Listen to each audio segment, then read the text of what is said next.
Today, the only 3 ways to grow any business.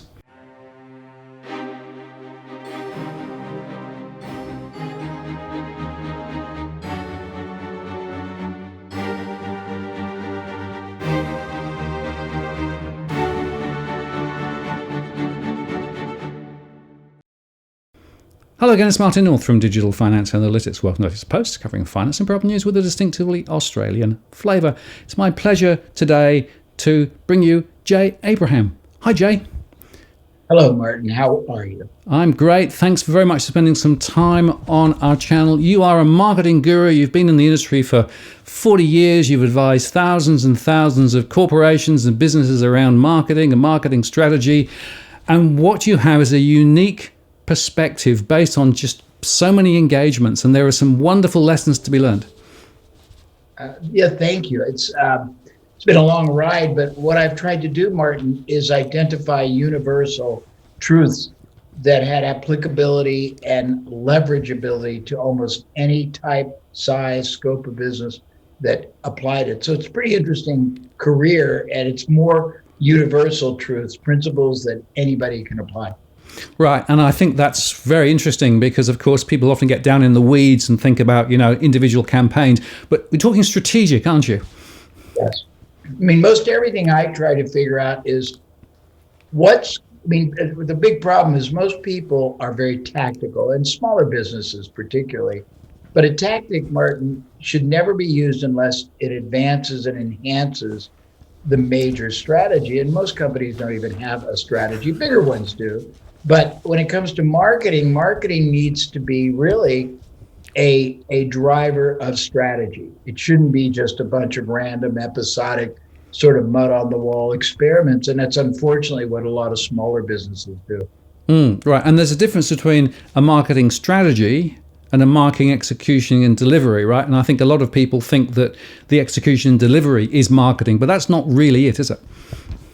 No, it is. I mean, marketing is pretty interesting. It's a little bit amorphous to try to really identify, just like strategy. There's 9 million definitions, and it's sort of who you're talking to. But I think that really marketing is about, first of all, identifying a felt need, educating that segment of a market to the problem or opportunity thereafter, helping them see the impact, either negative impact, suboptimal impact, and the impact of resolving it, and then having them see that resolution is very realistically possible from whatever product service you provide, and then having them be compelled enough to want that solution immediately, quickly, and wanting it predominantly and presumably from you. That's sort of how I try to describe it. It may not be an accurate one, but I think that's a good context to reference. Right. And to what extent is marketing necessary to understand the customers you're targeting? Well, I mean, I don't know if I understand the question correctly. Many years ago, the famous management guru Peter Drucker said that marketing and innovation produce profits. Everything else is an expense. I would add strategy to it, marketing strategy and innovation. But marketing is really the means by which you connect who you are, what you are, why you are, and why what you are is valuable to somebody that has the need. Without it, it's sort of you're the accidental beneficiary. I mean, most people they're not very adroit. They're not very able and masterful at making that connection. And the more proficient, the more astute you are at making it, the more asymmetric the yield that business produces for you, I think. Right. So you mentioned need, right? And that means understanding your target market, understanding what your customer really needs or think they might need, or you can influence that need, and then meeting the need. So marketing has to also connect with the execution delivery part of the business too, doesn't it? It does. And just a comment, I don't want to be rogue on you. I think a really interesting thread in this identification of need is a definition of what value means to the other side, because there's such a frequent disconnect. The entrepreneur, the business owner, the professional thinks that what their definition of value is in alignment with the target, and it's very rarely the same.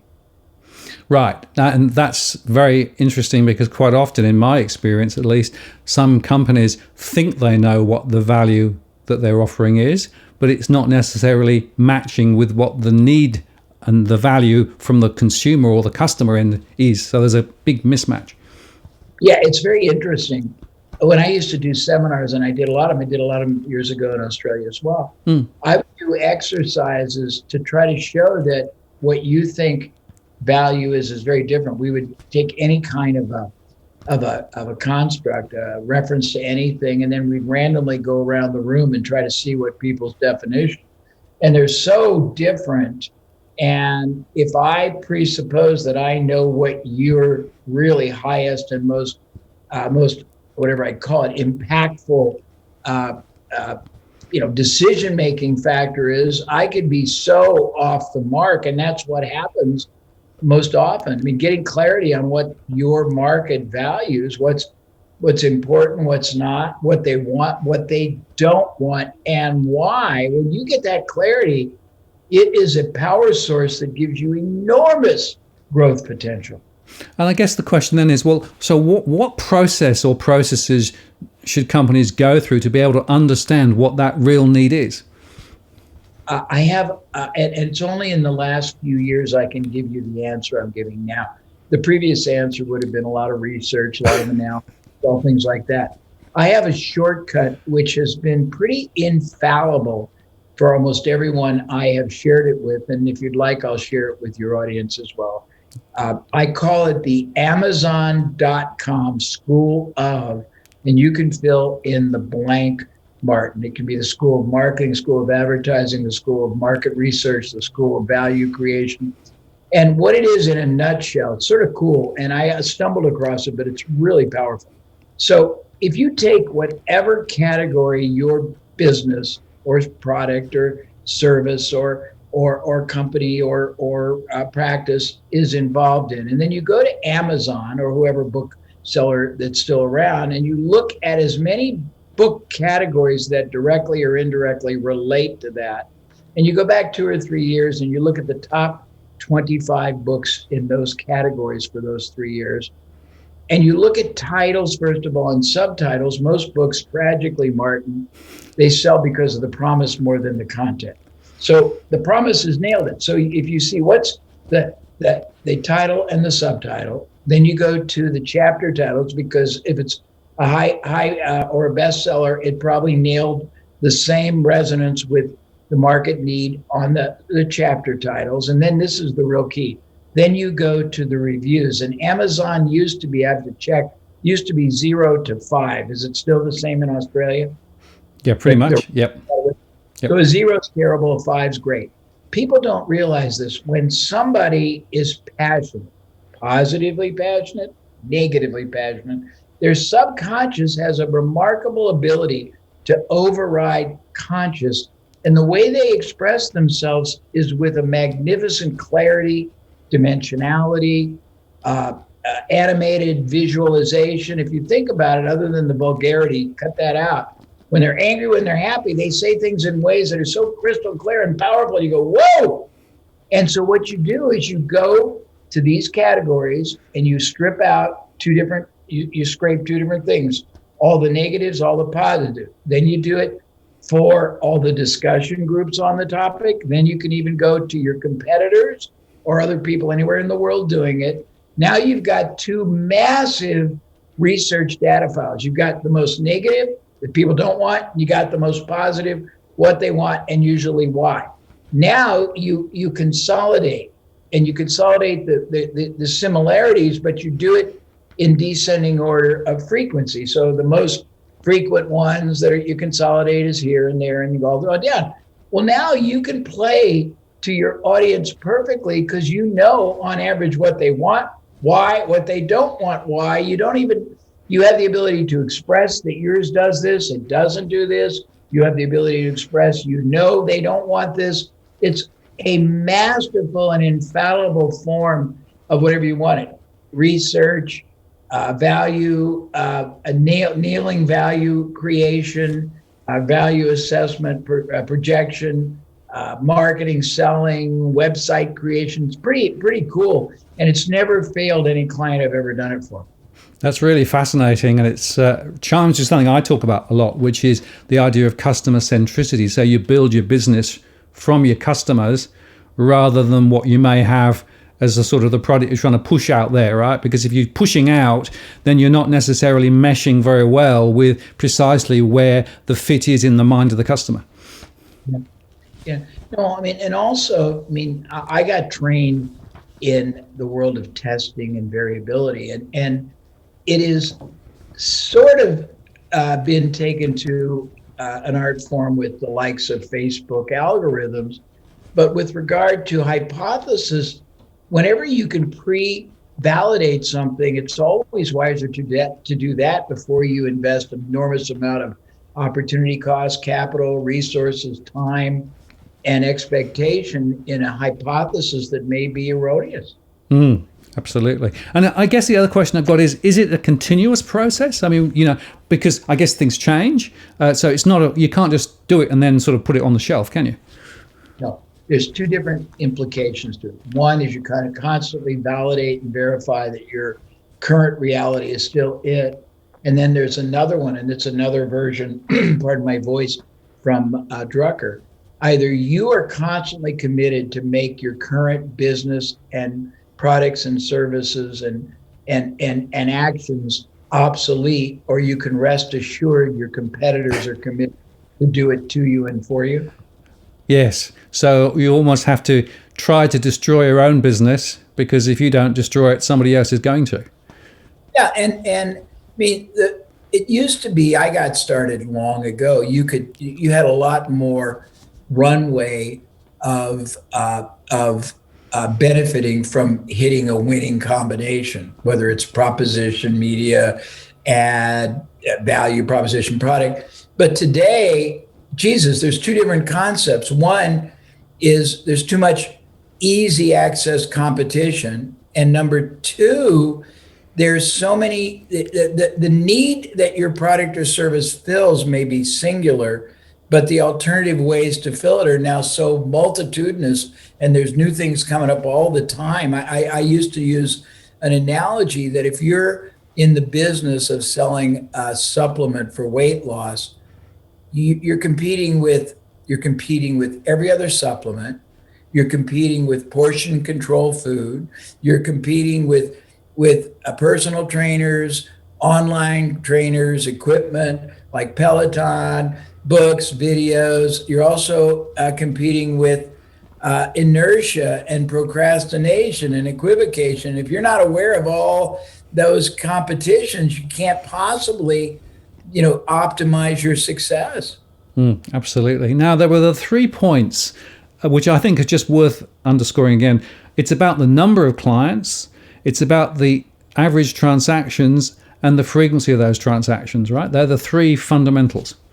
Yeah, I mean, I used to get questions when I started doing seminars, and they'd say, well, there must be a million ways to grow a business. And I would say, actually, there's only 3 primary and 3 advanced. And then there's a million tactics within there. And they really are. You said it. First is you want to increase the number of buyers, clients, patients, and correspondingly, you might want to increase the number of prospects that convert over. Second, you want to increase the size of the transaction and thus the profitability of it. Third, you want to increase the frequency or the utility of purchase. Frequency is obvious. So if you have nothing else to do, the utility has many more ways as you can monetize it.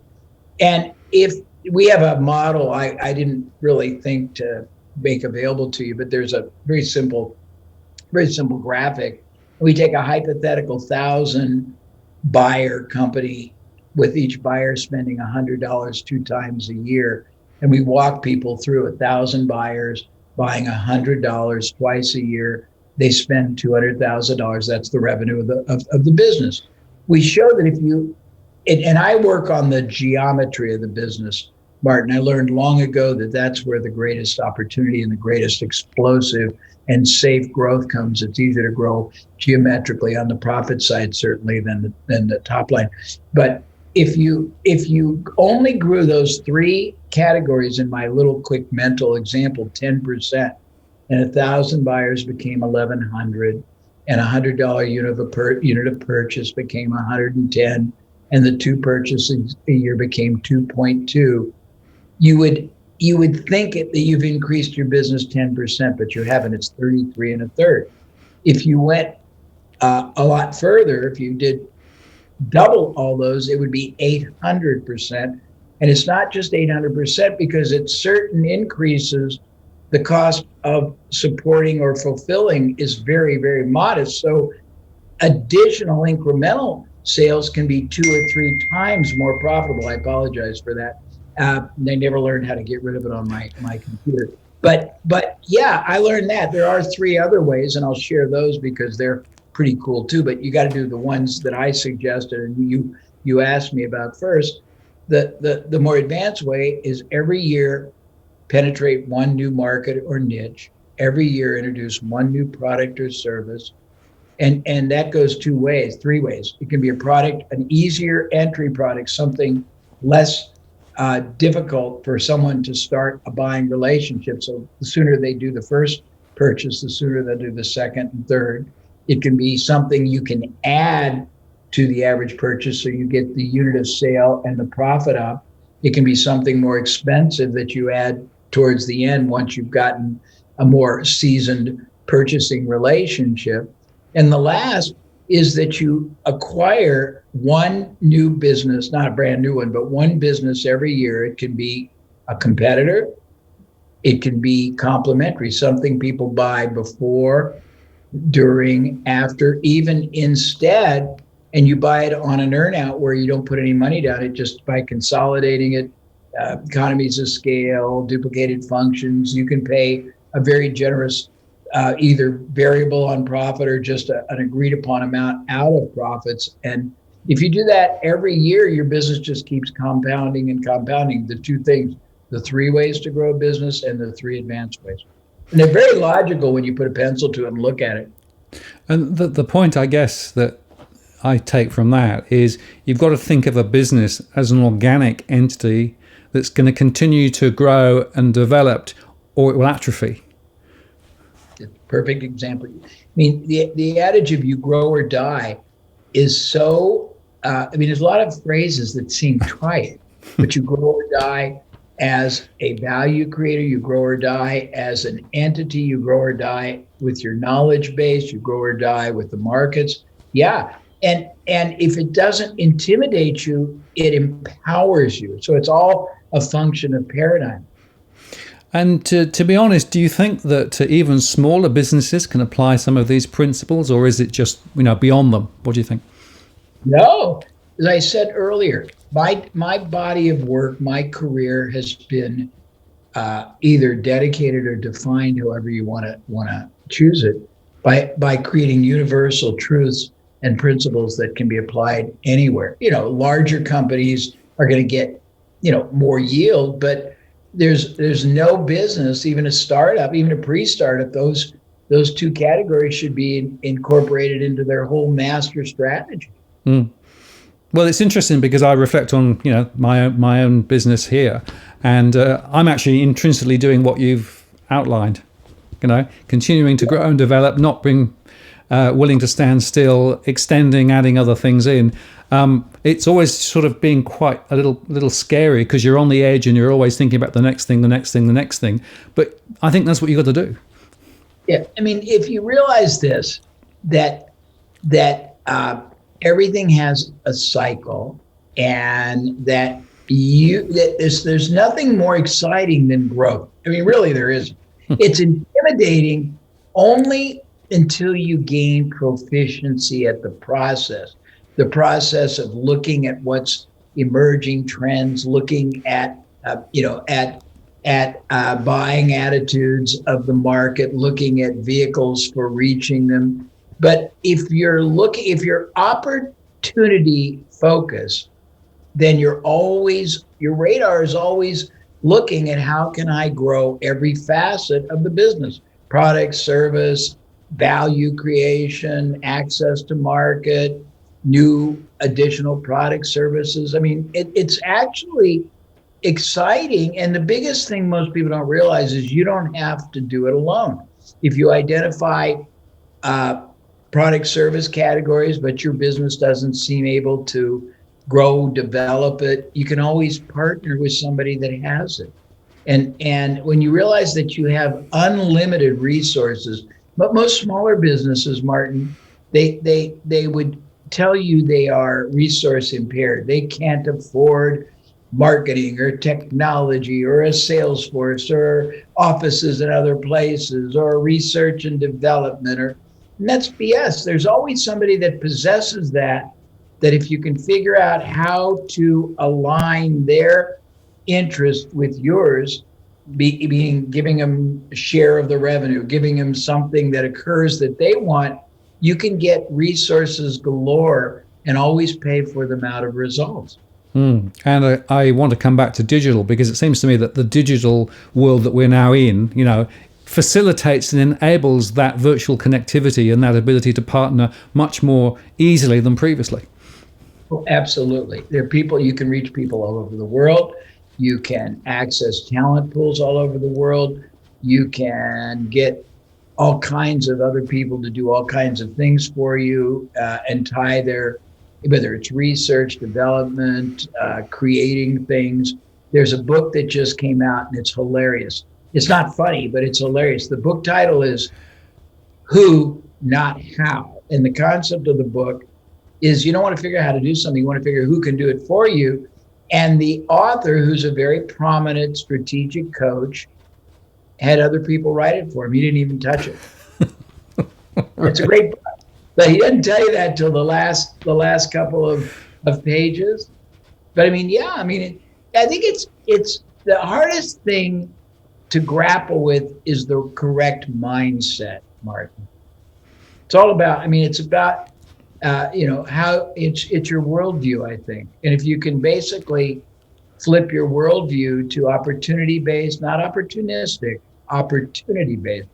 And if you can understand strategy over tactic, if you can understand infinite and unlimited resources, and you can understand that whatever you need to acquire, it's available, and that you've always had available the power to monumentally multiply the performance of your business, usually with no extra investment or risk. It's just doing things differently. It's very exhilarating and liberating. Well, it's fascinating. I'm a philosopher by training, and I talk a lot about what I call the worldview that you actually occupy, right? And many people have an implicit worldview, which actually gets in the way of releasing their potential. But as you say, if you can transform your worldview and think about it differently, then suddenly new doors open. No, I couldn't agree more. And I mean, one of my heroes and somebody who has influenced my conduct is Socrates. I believe everybody needs to be able to master Socratic interview, and I also believe that while traveling broadens the mind, traveling from industry to industry, from knowledge base to knowledge base, broadens the mindset. And if you want to, I mean, the game you're playing in business, whether you acknowledge it or not, is how do I gain absolute advantage in every activity I do? Well, you don't gain it by being very restrictive in your paradigm. You're not asking this, but I'll give you a couple of precepts. I believe there's a fallacy even in the concept of best practices, because very often best practices as it's practiced tend to be the best practices in one or two related industries. They have nothing to do. Those are incremental. They're not geometric. They're not, I mean, if you look at where great breakthroughs come from, Martin, almost always from outside of an industry. I used to do a whole session, and if you'll let me, I'll go a little old school on it because I can't really easily access new ones. But fiber optics, which redefined telecommunication, was not created for telecommunication. It was aerospace. Federal Express borrowed what the U.S. was using called the hub and spoke check clearing process that our Federal Reserve Bank used to make sure checks didn't bounce and get them the next day cleared by 10 o'clock. Rogaine came from pimples, Viagra from heart. I don't have my pen, ballpoint pen or roll-on deodorant, one from the other. But your greatest strength comes from traveling outside your industry. Absolutely. And very often people get locked into their own narrow vertical. I mean, I see this in the financial services industry in particular, where I spend a lot of my time. People never look beyond, right? And therefore they miss the opportunity.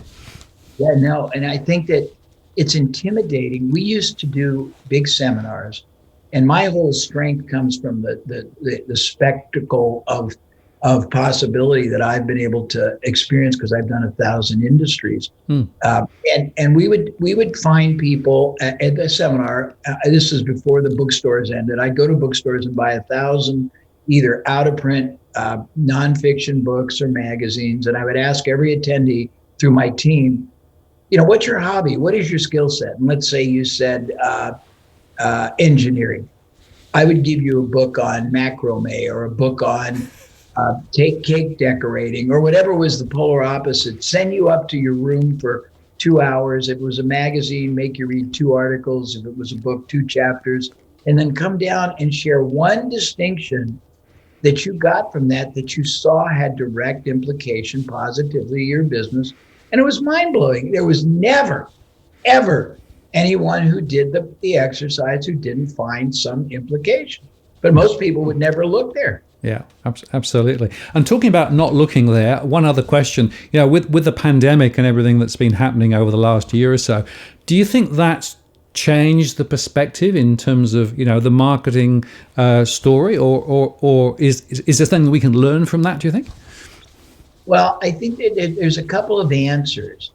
I mean, I think there's certain people who are flourishing. A lot of the people who are really mastered virtual training did really well. I don't know if they're still doing well, but for a while, people were they still are, locked at home, but they were so out of their normalcy that they were defaulting to something that would engage them.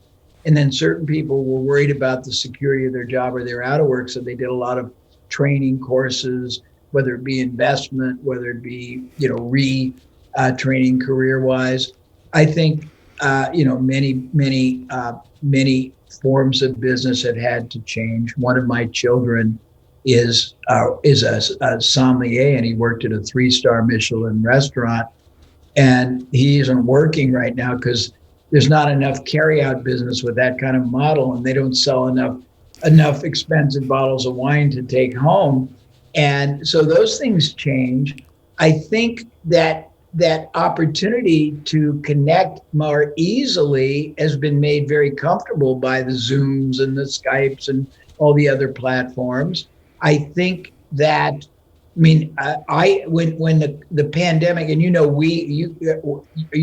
more Sydney, you're not Melbourne, right? Yeah, Melbourne Sydney, was either was hit harder or took it differently. You see that we're a mess. And it's very tragic, and I don't want to get into politicizing why.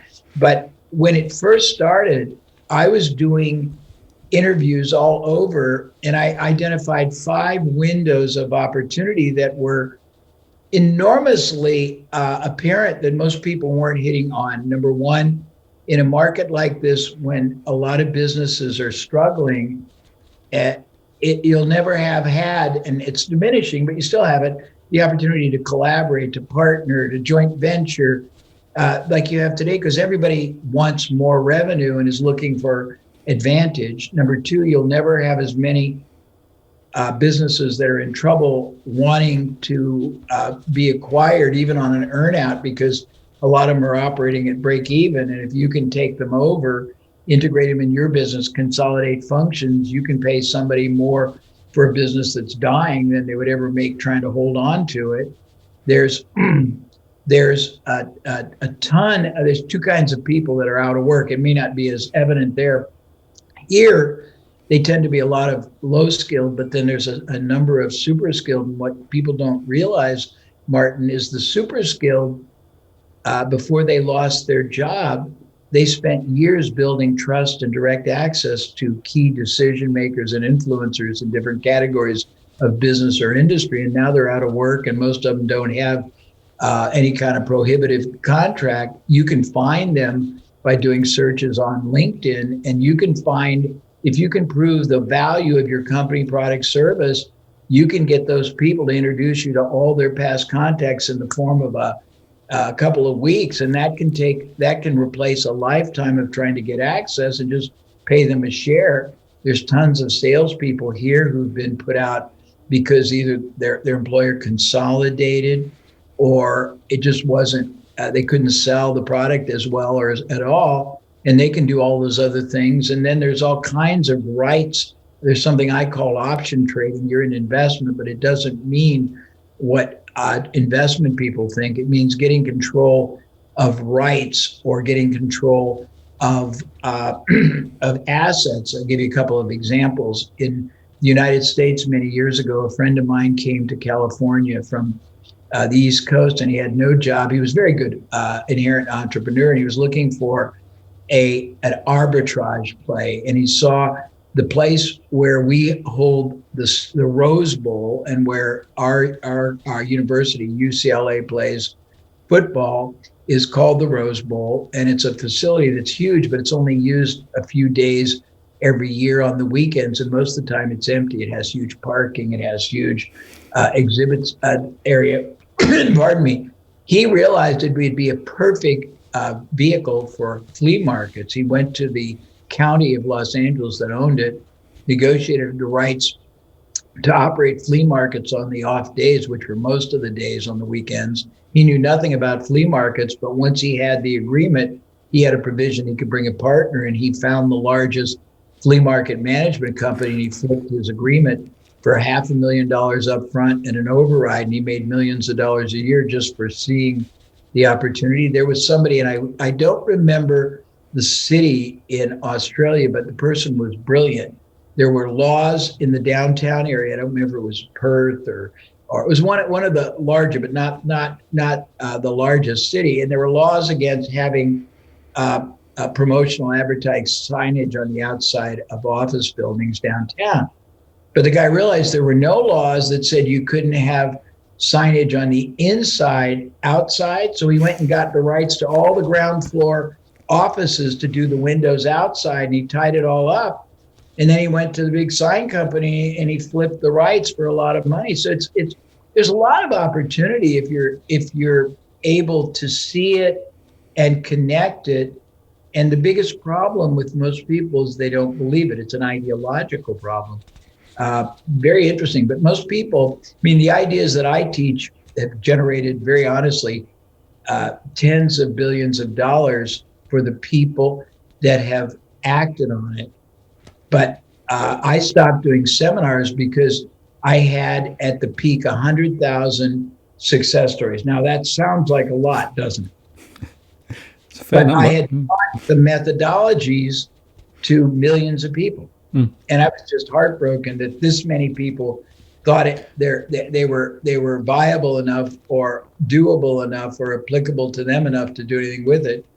And I just thought, I don't really want to teach it anymore in public because I was just heartbroken. But I think a lot of people they're not believers. If you're not a believer, you're going to stay in a very linear, calcified, very, very vertical sort of a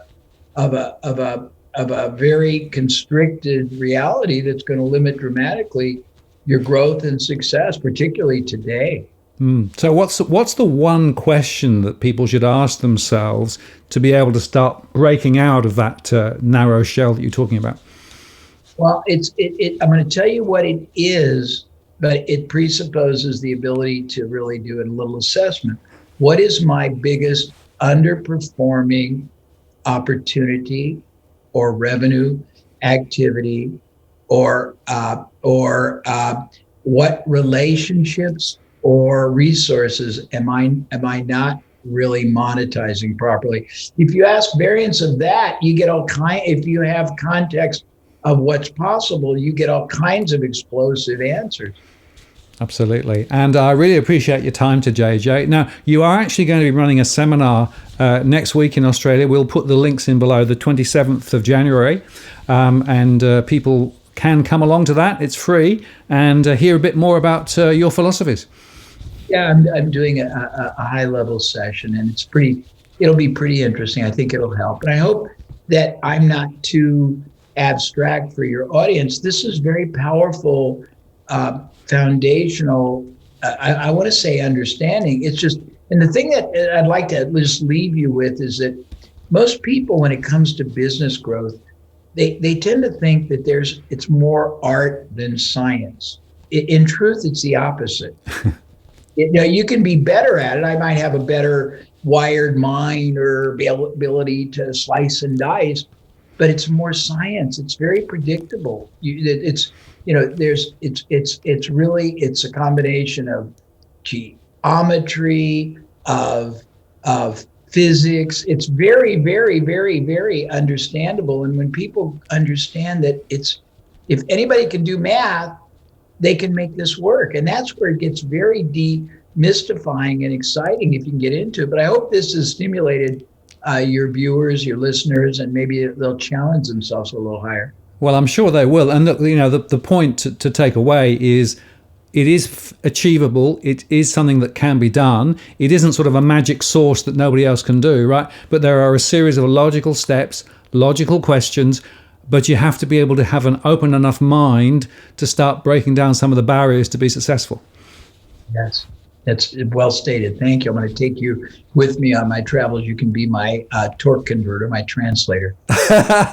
Jay, thank you very much for your time today. I really have enjoyed talking with you and appreciate your time. And I'll put the links for the seminar below. Thank you very much. The privilege of sharing. I appreciate it. Thanks. Bye-bye.